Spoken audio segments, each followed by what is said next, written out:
একটি মালয়েশিয়ান বিমান flight MH370 Malaysia থেকে চীনের বেইজিং এর উদ্দেশ্যে রওনা দেয়। গভীর রাত ছিল তখন। ঠিক 1:19 বিমানটি দক্ষিণ চীন সাগরে উধাও হয়ে যায়। এরকম গল্প থেকে বানানো হয়েছে একটি অদ্ভুত time travel movie flight world war 2। এটা সম্পূর্ণ একটি কাল্পনিক ঘটনা, যেখানে দেখানো হয়েছে ঝড়ের কবলে পড়ে কিছু অদ্ভুত বজ্রপাতের কারণে একটি টাইম পোর্টাল তৈরি হয়, যার ফলে 200 জন যাত্রী বহনকারী একটি আধুনিক বিমান 2015 সাল থেকে অতীতের 1940 সালে চলে যায়। মানে বিমানটি টাইম ট্রাভেল করে বর্তমান থেকে অতীতে চলে যায়, যে সময়টাতে আবার যুদ্ধ চলছিল।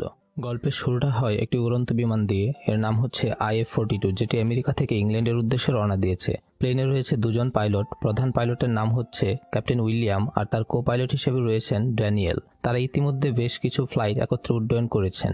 উইলিয়াম এবং ড্যানিয়েল আগেও বেশ কয়েকবার পার্টনার হিসেবে বিমান উড্ডয়ন করেছে। তাদের বেশ ভালো অভিজ্ঞতা রয়েছে, আর এই জন্য তারা দুজনে ভাবছে এবারের যাত্রাটাও বেশ আনন্দের হবে, এবং তারা দুজনেই বেশ খুশি। ক্যাপ্টেন উইলিয়াম ব্রিফিং করছিলেন এবং যাত্রীদেরকে বলছিলেন আকাশ বেশ পরিষ্কার, আনুমানিক 7 ঘন্টার ভেতরে তারা গন্তব্যে পৌঁছাবে। বিমানে ছিল মোট 200 জন যাত্রী, আর এটি খুব একটা ছোট ট্রিপ। আশা করা যাচ্ছে যাত্রীদের গল্পগুজবের মাধ্যমে এই ট্রিপটা শেষ হয়ে যাবে। যাত্রীরা বেশ আনন্দিত, আর সাথে এয়ারক্রুরাও বেশ আনন্দিত। বিমানটিতে 2 জন পাইলট ছাড়া 5 জন এয়ারক্রু ছিল। সবকিছু ঠিকঠাক চলছিল, কিন্তু হঠাৎ যাত্রা শুরুতে একটা সমস্যা দেখা দেয়। বিমানের সকল মেশিনারিগুলো ফ্লিকারিং করতে শুরু করে। এটিসির সঙ্গে যোগাযোগ করা যাচ্ছিল না, বারংবার সংযোগ কেটে যাচ্ছিল। ফলে পাইলটগণ আতঙ্কিত হয়ে পড়ে। এরকমটা তো হওয়ার কথা নয়, যাত্রার শুরুতে এমন সমস্যা মোটেও শুভ লক্ষণ নয়। আর পর মুহূর্তেই তারা গ্রাউন্ড কন্ট্রোলের সঙ্গে যোগাযোগ স্থাপন করতে সক্ষম হয়। গ্রাউন্ড কন্ট্রোল সার্ভিস বলতে বোঝায় এটিসিকে, অর্থাৎ এয়ার ট্রাফিক কন্ট্রোলারকে, যারা নির্দেশ করে থাকেন বিমান কোন পথে চলবে, আবহাওয়ার পরিস্থিতি কি, বা বিমানে কোনো প্রবলেম হচ্ছে কিনা ইত্যাদি। তারা অত্যাধুনিক সব রেডার দেখে পাইলটদেরকে গাইড করে থাকেন। আর এই গ্রাউন্ড কন্ট্রোল থেকে বলা হয় বিমানে কোনো প্রবলেম নেই, আর আকাশ বেশ পরিষ্কার। এটা শোনার পর পাইলটগণ শান্ত হন এবং তারা ভাবছিলেন সবকিছু ঠিকঠাকই আছে। কিন্তু কিছু দূর যাওয়ার পর পাইলটগণ দেখতে পান আকাশে খুব অন্ধকার একটা ভাব। পুরো আকাশ কালো মেঘে ঢাকা, আর সেখানে ভীষণ বজ্রপাত হচ্ছে। এর ফলে উইলিয়াম ও ড্যানিয়েল পুরো হতভম্ব। এটা কি করে সম্ভব? একটু আগেই তো এটিসি থেকে বলা হয়েছে আকাশ পরিষ্কার, কোথাও কোনো প্রবলেম নেই। তাহলে এখানে এত কালো মেঘ এলো কি করে, আর এত বজ্রপাত হচ্ছে কেন? বেশ দ্রুত বেগে বাতাস বইছে। বিমানের ভারসাম্য রক্ষা করা প্রায় অসম্ভব হয়ে পড়েছে। ফলে তারা আবার এটিসির সঙ্গে যোগাযোগ করতে চায়, কিন্তু সেখানে সংযোগ হচ্ছিল না। বিমানে কোনো সিগন্যাল পাওয়া যাচ্ছে না, এমনকি কোনো নেটওয়ার্কও কাজ করছে না। মুহূর্তের মধ্যেই কি হয়ে গেল? তাহলে কি তারা এই কালো মেঘের ভেতর দিয়ে এগিয়ে যাবে? তারা দিক নির্দেশনা পাবে কিভাবে? আর সামনেই বা কি বিপদ লুকিয়ে আছে কে জানে? তারা কি করবে কিছুই বুঝতে পারছিল না। এভাবে একটু দূর এগিয়ে গিয়ে বিমানটা তার নিয়ন্ত্রণ হারিয়ে ফেলে। ক্যাপ্টেন উইলিয়াম ও তার কো পাইলট ড্যানিয়েল আপ্রাণ চেষ্টা করছিলেন বিমানটিকে নিয়ন্ত্রণে আনার জন্য। তাদের টার্গেট হচ্ছে মেঘ কাটিয়ে চলে যেতে হবে। যাত্রীদের উদ্দেশ্যে ঘোষণা করা হয় সামনের পথটুকু একটু বিপদের, তাই সবাই যেন সিট বেল্ট বেঁধে নেয়। এই যেন বিপর্যস্ত অবস্থা। যাত্রীরা সব ভয় পেয়ে যায়, আর এভাবে নিয়ন্ত্রণ হারিয়ে বিমানটি সামনের দিকে এগিয়ে যেতে থাকে। নিয়ন্ত্রণ হারিয়ে বিমানটি যেদিকে যাচ্ছিল সেদিকে একটা অদ্ভুত দৃশ্য দেখা যায়। একটি গোলাকার বৃত্তের সৃষ্টি হয়েছে, আর সেখানে চতুর্দিকে বিদ্যুৎ চমকাচ্ছে।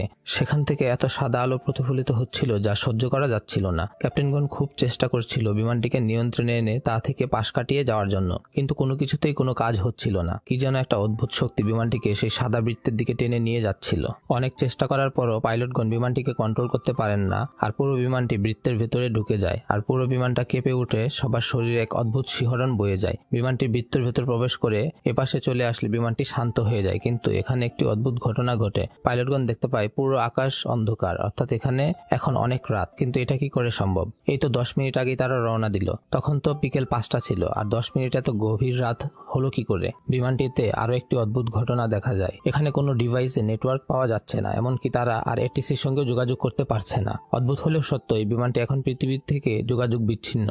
কিন্তু একটা আশার বিষয় হচ্ছে এর একটি রেডার এখনো কাজ করছে, যার মাধ্যমে তারা আশেপাশে অন্য কোনো ফ্লাইট আছে কিনা, বিমানের উচ্চতা কত, বিমানের গতি কি তা দেখতে পাচ্ছে। বিমানের অন্যান্য অত্যাধুনিক যন্ত্রগুলো কাজ না করলেও এই রেডারটি এখনো কাজ করছে। এ বিষয়ে কো পাইলট ড্যানিয়েল জানান প্রতি বছর এই বিমানের যন্ত্রাংশ পরিবর্তন করা হয়, কিন্তু এই রেডারটি অনেক পুরাতন, আর এটি বিগত 50 বছর ধরে পরিবর্তন করা হয়নি। তারা ভাবছে প্লেনের নিশ্চয়ই কোনো সমস্যা হয়েছে, এবং এই বিষয়গুলো সত্যিই খুব অদ্ভুত। তারা আশা করছে খুব শীঘ্রই এটিসির সঙ্গে যোগাযোগ করা যাবে, আর তারা সব ঠিক ঠিক করে দিবে, তখন আর কোনো সমস্যাই থাকবে না। অন্যদিকে যাত্রীদের বেশ বেসামাল অবস্থা। যাত্রীদেরকে শান্ত রাখার জন্য বললেন আকাশের অবস্থা খারাপ, তাই এমনটা হয়েছে, আর বারমুডা ট্রায়াঙ্গেল পার হওয়ার সময় প্রায়শই এমনটা হয়, তারা সবাই যেন শান্ত থাকে। অতি চালাকির সাথে বিমানের পাইলটগণ যাত্রীদেরকে শান্ত রাখার জন্য এই মিথ্যাটুকু বললেন। আসলে তারা কোনো বারমুডা ট্রায়াঙ্গেলের উপর দিয়ে যাচ্ছিলেন না। কিছুক্ষণ পর পাইলটগণ সেই পুরাতন রেডারটিকে লক্ষ্য করে দেখেন তাদের আশেপাশে প্রায় 50 মাইলের ভেতরে কোনো বিমান চলাচল করছে না। এটা খুব অদ্ভুত ব্যাপার, এমনটা তো হওয়ার কথা নয়। এত বড় আকাশে শুধু তারা একা চলাচল করছে, আবার তারা এটাও বুঝতে পারে এটা আমেরিকার কোনো আকাশপথই নয়, সম্পূর্ণ পথটি অচেনা মনে হচ্ছে। প্রধান পাইলট উইলিয়াম ভাবতে থাকেন তারা ঝড়ের কবলে পড়ে নিশ্চয়ই কোনো অজানা পথে এগিয়ে যাচ্ছে, তাই তিনি প্লেনটাকে একটু নিচে নামিয়ে দেখবেন, তাহলে হয়তো আশেপাশের পরিবেশ দেখে বোঝা যাবে তারা কোথায় আছেন। কিন্তু এটা করার আগে তিনি একজন বিমান ক্রুকে ডাকেন, তার নাম হচ্ছে ক্যামেরুন। তিনি ক্যামেরুনকে বলেন বিমানটা একটু নিচে নামানো হবে এবং তারপর একটু উপরে ওঠানো হবে, এর ফলে যাত্রীদের ঝাঁকি লাগতে পারে, তিনি যেন যাত্রীদেরকে শান্ত রাখেন। তারপর ক্যাপ্টেন বিমানটাকে কিছুটা নিচে নিয়ে আসেন। এর ফলে তারা লক্ষ্য করেন রেডারে হঠাৎ করে প্রায় 10-12টা বিমান দেখা যাচ্ছে। এর ফলে উইলিয়াম বেশ তৃপ্তি পান, যেন আকাশে শুধু তারা একাই নন। কিন্তু ড্যানিয়েল জানান তাদের রেডারে যে বিমানগুলো দেখা যাচ্ছে সেগুলো কোনো সাধারণ যাত্রীবাহী বিমান নয়, বরং এগুলো হচ্ছে অনেক ছোট বিমান, আর এগুলো বেশ দ্রুত গতিতে চলছে। তারপর তারা আরেকটু নিচে নেমে আসে এবং দেখেন এখানে নিচে ধ্বংসলীলা চলছে, যেখানে কিছু দূর পর পর বোমা ফেলা হচ্ছে আর ছোট ছোট যুদ্ধ বিমান উড়ে যাচ্ছে। এ যেন এক বিশাল রণক্ষেত্র। কিন্তু যুদ্ধ কি জন্যে? এ সময় যুদ্ধ, এ তো এক অবাক করা ব্যাপার। যে শহরের উপর যুদ্ধ চলছিল সেটা দেখে যাত্রীরা অনেক আতঙ্কিত হয়ে যায়, তাদের কাছে এগুলো স্বপ্ন মনে হচ্ছিল, আর ক্রু মেম্বাররা তাদেরকে শান্ত রাখার চেষ্টা করে। পুরো বিমান জুড়ে হইহুল্লোড় অবস্থা। একসময় দেখা যায় তাদের বিমানের পাশে একটি যুদ্ধ বিমান চলে এসেছে। উইলিয়াম ভয় পেয়ে যান এবং দ্রুত বিমানটিকে আবার উপরে নিয়ে আসেন। উপরে আসার পর আবার পরিবেশটা শান্ত হলো। তার মানে ক্যাপ্টেন এখন যে পথে যাচ্ছে তার নিচে কোনো শহরে নিশ্চয়ই এখন কোনো না কোনো যুদ্ধ হচ্ছে, কিন্তু এটা তো সম্পূর্ণ আজব ব্যাপার। অন্য পাশে যাত্রীগণ খুব ভয় পেয়ে আছে, তারা ক্রু মেম্বারদের কাছে জানতে চায় নিচে আসলে হচ্ছেটা কি আর তারা কোন পথে যাচ্ছে। ক্রুরা তাদেরকে তেমন কিছুই বলতে পারে না। তারা যাত্রীদেরকে উদ্দেশ্যে বলেন আপনারা একটু ধৈর্য ধরুন। আর অন্যদিকে ক্যাপ্টেন চেষ্টা করছেন বারবার এটিসির সঙ্গে যোগাযোগ করার জন্য, কিন্তু কোনো যোগাযোগ স্থাপন করাই যাচ্ছে না। এই মুহূর্তে ক্যাপ্টেনের কাছে সবচেয়ে বড় বিষয় হচ্ছে বিমানটি এখন কোথায় আছে সেটা জানা, কারণ এভাবে তো আর অজানা পথে এগিয়ে যাওয়া যাবে না, তাদের যে করে হোক ইংল্যান্ডে পৌঁছাতে হবে। ক্যাপ্টেন উইলিয়াম বলেন তারা আরো কিছু দূর এগিয়ে যাবেন এবং তারপর নিচে নামবেন। যদি আশেপাশে তারা কোনো বিমানবন্দর পায় তবে সেখানে তারা নামবেন। এভাবে তো আর অজানা পথে এগিয়ে যাওয়া সম্ভব নয়। কিন্তু ড্যানিয়েল বলেন একটু আগে তারা নিচে যে যুদ্ধ পরিবেশ দেখেছে তার মনে হয় না নিচে নামাটা বুদ্ধিমানের কাজ হবে, সেখানে যা কিছু হয়ে যেতে পারে তাদের সঙ্গে। কিন্তু উইলিয়াম তাকে বলেন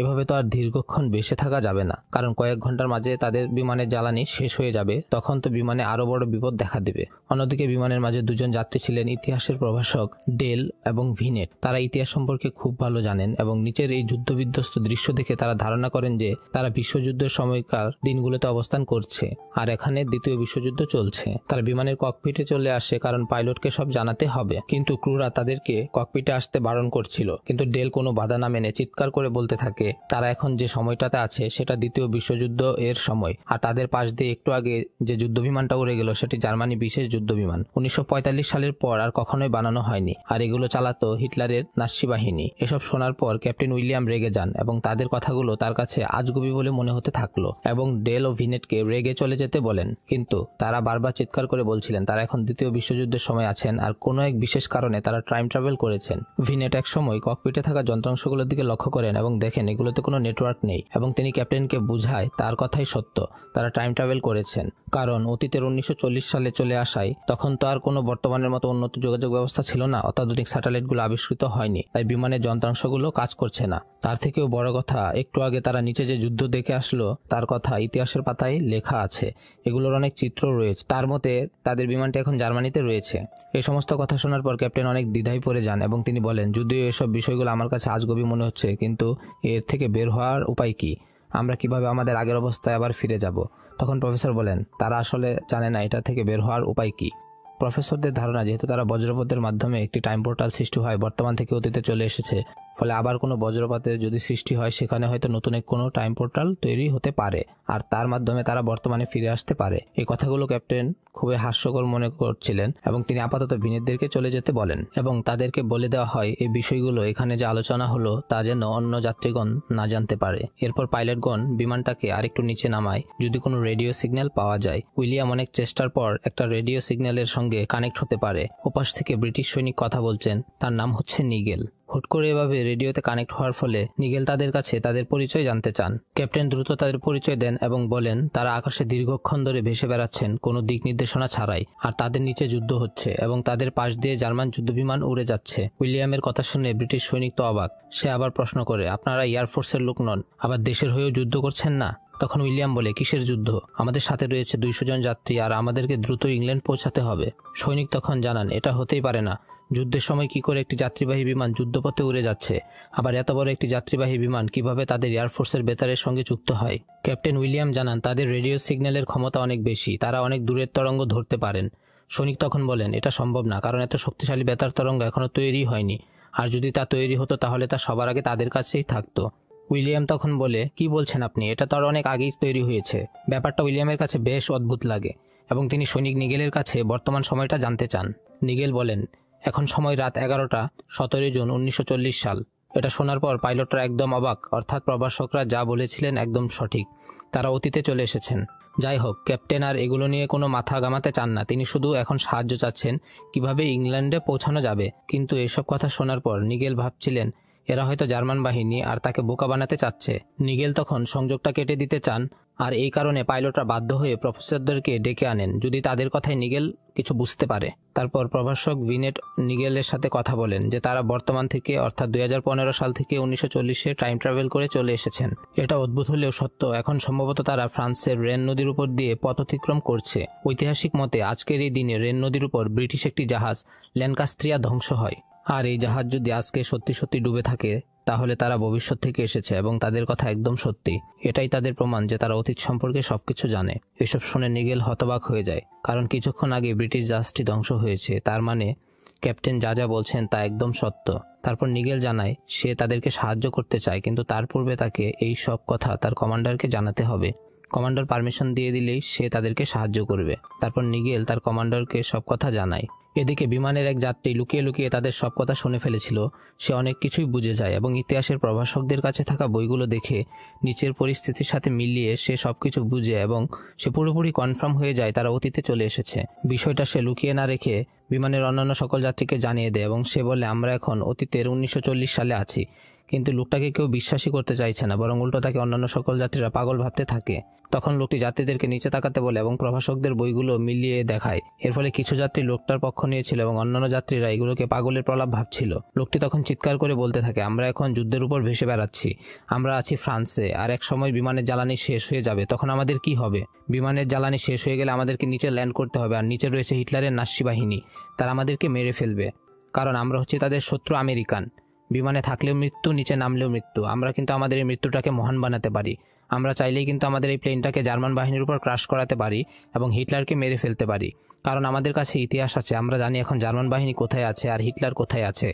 যেহেতু আমরা মারাই যাব, চলুন আমরা হিটলারের বাহিনীর অবসান ঘটাই আর আমাদের মৃত্যুটাকে মহান বানাই। এই কথাগুলো মানুষের কাছে পাগলের প্রলাপ মনে হলেও কিছু কিছু লোক আবার ওই লোকটির পক্ষ নিয়েছিল এবং তারা পাইলটদেরকে তাই করতে বলল। এই প্লেনে আবার 2 জন আমেরিকান সৈনিক ছিল। তারা বলছিল এই লোকটি একটি হাইজাকার এবং সে একজন জঙ্গি। সে তার উদ্দেশ্যকে হাসিল করার জন্য প্লেনটিকে ক্রাশ করাতে চাচ্ছে। এভাবে তাদের মাঝে তুমুল দ্বন্দ্ব লেগে যায় আর বিমানে অস্থিরতা বিরাজ করছিল।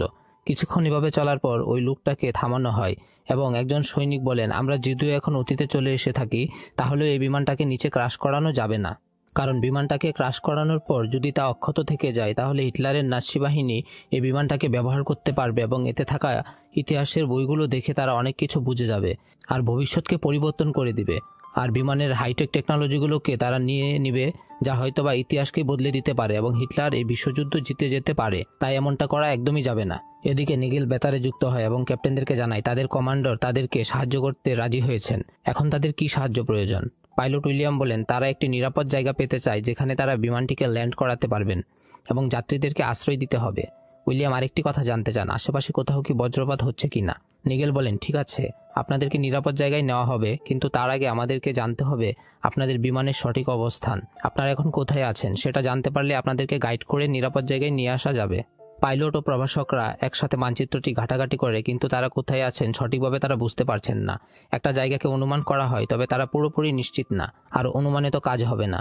যেহেতু অনুমানে কোনো কাজ হবে না, সেহেতু কো পাইলট ড্যানিয়েল একটা উপায় বের করেন। তিনি বলেন, আমি আমাদের বিমানের ল্যান্ডিং লাইটগুলো জ্বালিয়ে দিচ্ছি, তাহলে আপনারা বুঝতে পারবেন আমাদের বিমানটা কোথায় আছে। এদিকে আবার ল্যান্ডিং লাইটগুলো জ্বালিয়ে দেওয়ার পরেই বেশ কিছু যুদ্ধবিমান তাদের পেছনে চলে আসে এবং সেগুলো ছিল জার্মান যুদ্ধবিমান। তারা ক্যাপ্টেনদের এই আমেরিকান বিমানটাকে ধরাশায়ী করতে এসেছে। যাত্রীরা জানালা দিয়ে দেখে জার্মানদের যুদ্ধবিমানগুলো তাদের পিছু ধাওয়া করছে। জার্মানিদের টার্গেট তারা, এই আমেরিকান শত্রু বিমানটাকে ধ্বংস করতে হবে, নয়তো হাতিয়ে নেবে তারা। বিষয়টা ক্যাপ্টেনরা বুঝতে পারে যে সেখানে একটা যুদ্ধ হতে চলেছে, তাই তারা প্রস্তুতি নিচ্ছিল। ঠিক পর মুহূর্তে জার্মান বিমানগুলো গুলি ছুটতে শুরু করে। তবে এত বড় একটা বিমানকে এত সহজে ধ্বংস করা যাবে না। আধুনিক যুগের বিমানের বাইরের স্তর অত্যাধিক শক্তিশালী, গুলিগুলো বিমানের খুব একটা ক্ষতি সাধন করতে পারছে না। আর ক্যাপ্টেনরাও খুব চেষ্টা করছে বিমানের ভারসাম্যটাকে রক্ষা করার জন্য। যাত্রীদের মধ্যে চরম আতঙ্ক সৃষ্টি হয়ে গিয়েছে। এ যেন এক বিশাল রণক্ষেত্র। ক্যাপ্টেনদেরকে চারদিকে ঘিরে রয়েছে একাধিক জার্মান যুদ্ধ বিমান। এভাবে চলতে থাকলে আমেরিকান এই যাত্রীবাহী বিমানটি বেশিক্ষণ টিকে থাকতে পারবে না। তখন ক্যাপ্টেন উইলিয়াম একটি উপায় বের করেন। তিনি বিমানটিকে 12,000 ফুট থেকে একদম 1,000 ফুট উচ্চতায় নামিয়ে নিয়ে আসেন। ফলে জার্মান যুদ্ধ বিমানগুলো তাদের পিছু করে 1,000 ফিটে নেমে আসে। কিন্তু আমেরিকান বিমানটি অত্যাধুনিক হওয়ায় দ্রুত আবার উপরের দিকে উঠে যায়। কিন্তু পুরাতন প্রযুক্তি জার্মান যুদ্ধ বিমানগুলো তাদের ভারসাম্য রক্ষা করতে না পেরে অনেকেই নিচে ক্রাশ করে। কিন্তু যে সমস্ত জার্মান বিমানগুলো ঠিকঠাক ছিল সেগুলো কোনো মতে আমেরিকান বিমানটির পিছু ছাড়বে না এবং তারা আরও বেশি শক্তি নিয়ে গুলি ছুটতে থাকে।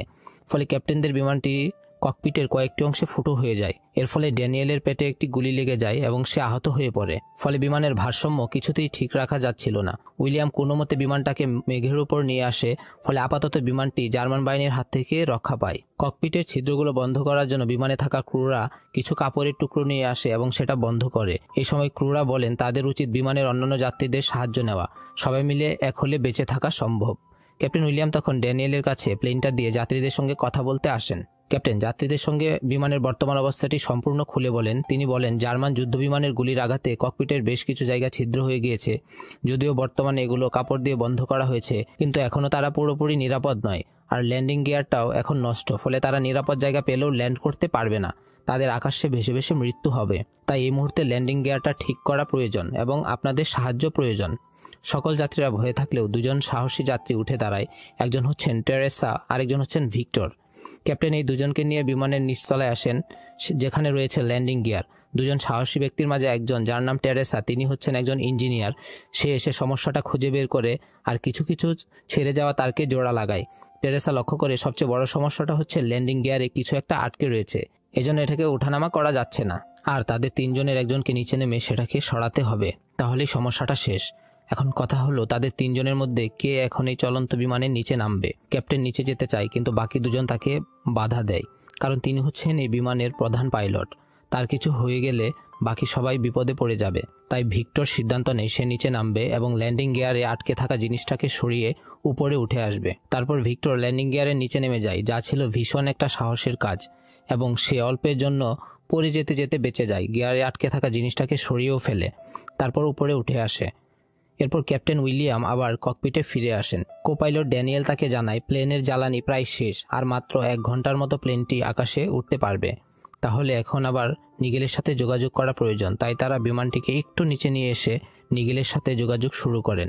উইলিয়াম বলেন 40 মিনিটের ভেতর তাদেরকে নিরাপদ স্থানে ল্যান্ডিং করতে হবে, কারণ তাদের প্লেনের জ্বালানি প্রায় শেষ।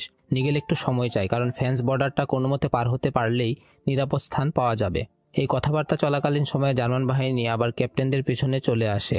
এর কারণ হচ্ছে ক্যাপ্টেনদের প্লেনে যে পুরাতন রেডারটি রয়েছে তার তরঙ্গ দেখে জার্মান বাহিনী তাদের প্লেনের অবস্থান সম্পর্কে জানতে পারছে। এজন্য আমেরিকান বিমানটি যখন নিচে এসে যায় তখন জার্মান বাহিনী তাদের রেডারের মাধ্যমে তাদেরকে দেখে আক্রমণ করতে পারে। এবার তারা আক্রমণের জন্য মিসাইল নিয়ে এসেছে। একে তো চতুর্দিকে থেকে গোলাগুলি হচ্ছে, তার উপর আবার মিসাইল ছোড়া হচ্ছে, ফলে বিমানের বেশ কিছু জানালা ধ্বংস হয়ে যায়। কিন্তু ক্যাপ্টেন উইলিয়াম বসে থাকার পাত্র নয়, সে উল্টো রেডার দেখে দেখে যুদ্ধবিমানগুলোকে মুখোমুখি করে একে অপরের সঙ্গে সংঘর্ষ লাগিয়ে দিচ্ছে। উইলিয়ামের এই টেকনিকটি বেশ কাজে দেয় এবং সে বেশ কিছু যুদ্ধবিমান ধ্বংস করে ফেলে। যদিও পরিস্থিতি আপাতত শান্ত হলো, কিন্তু বারবার তো আর এভাবে রক্ষা পাওয়া যাবে না, বড় কোনো সমাধান খুঁজে বের করতে হবে। তখন ড্যানিয়েল উইলিয়ামকে বলে, আমরা যেমন আমাদের এই রেডারটি দিয়ে জার্মান সেনাদেরকে দেখতে পাচ্ছি, ঠিক তেমনই জার্মান বাহিনী এই রেডারের তরঙ্গ দ্বারা আমাদেরকে খুঁজে নিচ্ছে। ভিনেট এই সমস্যার একটি সমাধান খুঁজে পান।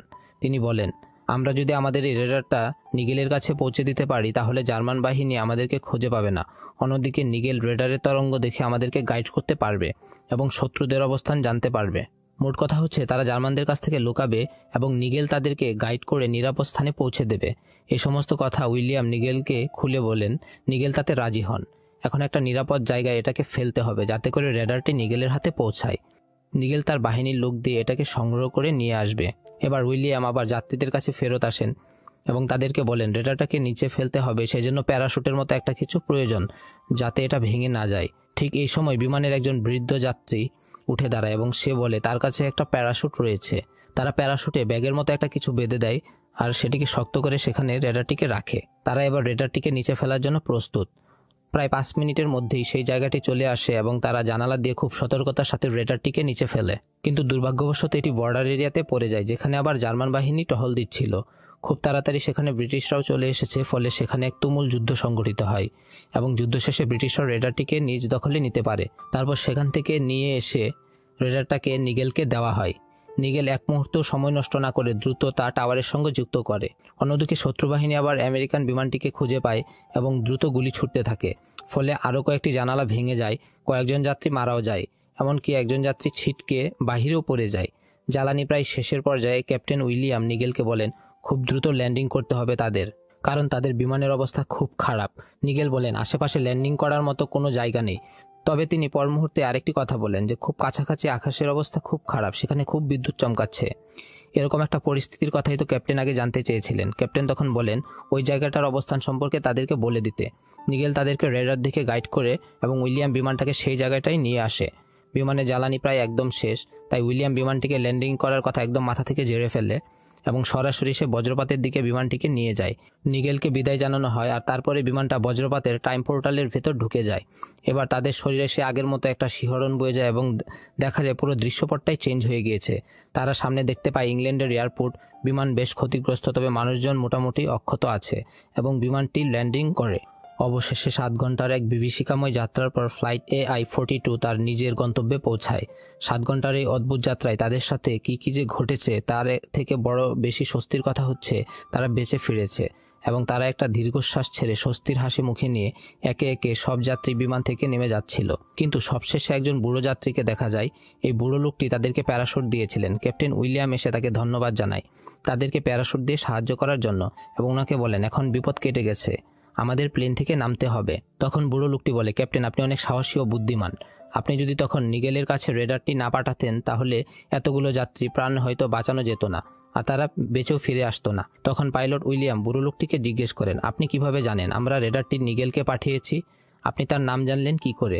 মুচকি হেসে দিয়ে বুড়ো লোকটি উইলিয়ামকে জানায় আমি বুড়ো হয়ে গেছি বলে কি আমাকে চিনতে পারলে না? আমি তো সেই 1940 সালের সৈনিক নিগেল। অতীতে আমি আপনাদেরকে গাইড করেছি আর বর্তমানে বিমানের যাত্রী হয়ে যাত্রাও করলাম। আসলে এখানে এই বৃদ্ধ ব্যক্তিটি হচ্ছে সেই 1940 সালের সৈনিক নিগেল। ক্যাপ্টেনদেরকে সেই সাহায্য করেছিল আর বর্তমানে তাদের সাথে যাত্রাও করছিল। আর এভাবেই এই অদ্ভুত গল্পটি শেষ হয়ে যায়।